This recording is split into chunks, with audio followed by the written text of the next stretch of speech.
एक साधारण गांव में एक समर्पित पिता मिट्टी का घर बनाता है, जिसमें एक मस्जिद भी शामिल होती है, जिसमें उसके 7 बेटों के लिए 7 नमाज के कमरे होते हैं।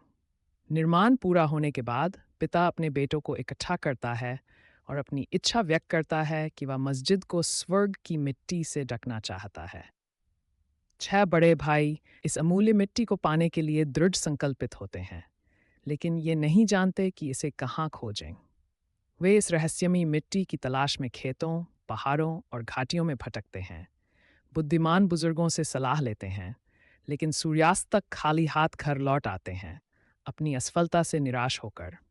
इस बीच सबसे छोटा बेटा, जो बीमारी के कारण बिस्तर पर पड़ा रहता है, एक अलग अनुभव करता है। जब उसके भाई बाहर होते हैं, वह घर पर चुपचाप बैठकर अपनी माँ को उनके दैनिक कार्य करते हुए देखता है। वह गौर करता है कि कैसे उसकी माँ बगीचे, गांव और खेतों से होकर गुजरती है, हर जगह अपने कदमों के निशान छोड़ती है। माँ के प्रति अपने प्रेम और योगदान देने की इच्छा से प्रेरित होकर वह उन सभी स्थानों से मिट्टी इकट्ठा करना शुरू कर देता है, जहाँ उसकी माँ ने कदम रखा था।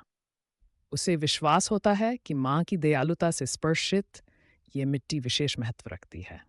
जब उसके भाई लौटते हैं, तो वे ये देखकर चकित रह जाते हैं कि उनका सबसे छोटा भाई गर्व से मिट्टी की एक बोरी के साथ बैठा हुआ है। पिता उत्सुक और आशान्वित होकर मिट्टी के स्रोत के बारे में पूछते हैं। छोटा बेटा आनंदपूर्वक बताता है कि उसने ये मिट्टी उन जगहों से एकत्र की है जहां उनकी माँ ने कदम रखा था, और कहता है, यही वह मिट्टी है जिसने हमारे घर को पोषित किया है। पूरा परिवार एकत्र होकर यह महसूस करता है कि स्वर्ग की मिट्टी किसी दूरस्थ खोज में नहीं, बल्कि उनके प्रेम और देखभाल में ही निहित है। कहानी का अंत इस दृश्य के साथ होता है, जहां पूरा परिवार मिलकर इस मिट्टी को मस्जिद पर लगाता है, जो उनके प्रेम, एकता और दिव्य संबंध का